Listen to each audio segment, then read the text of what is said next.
a good question. So fundamentals is obviously important when you're looking at investing in a company, but I think a lot of people make the mistake of talking about fundamentals of the company versus fundamentals of the economy.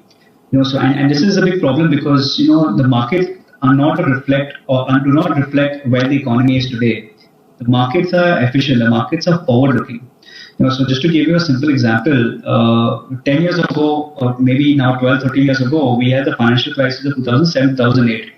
And if you look at the past history, the markets recovered in 2009, but the economy recovered in 2011. So what that means is that, if you wait for the economy to catch up with the markets, you're too late because markets are forward-looking. Even if you look at, say, stock valuation, you do something called a DCF, which is a discount cash flow, which you're looking at cash flows in the future.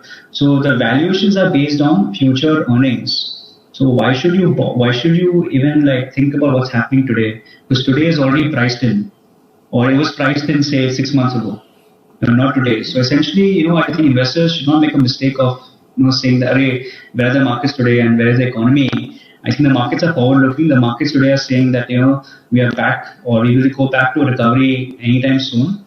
And, or not anytime soon, but over the next 6 to 8 months' time. And when you start investing, then the markets will be looking at 2 years from then. So I think the correct way to say this is not to have a correlation, but to invest in the markets, but looking at it from a futuristic point of view. And obviously, so you should also look at expectations. So markets are not a fact. Over the long term, markets are slaves of earnings. What does that mean?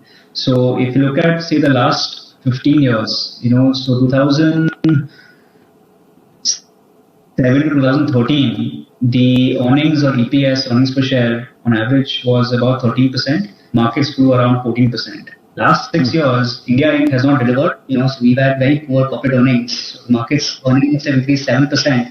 And the markets have also increased 7%, which is why most equity investors are quite unhappy in the last 5 years because, earnings have not been great. So essentially, it's important to also track that, but also in the short term, it's all about expectations as well.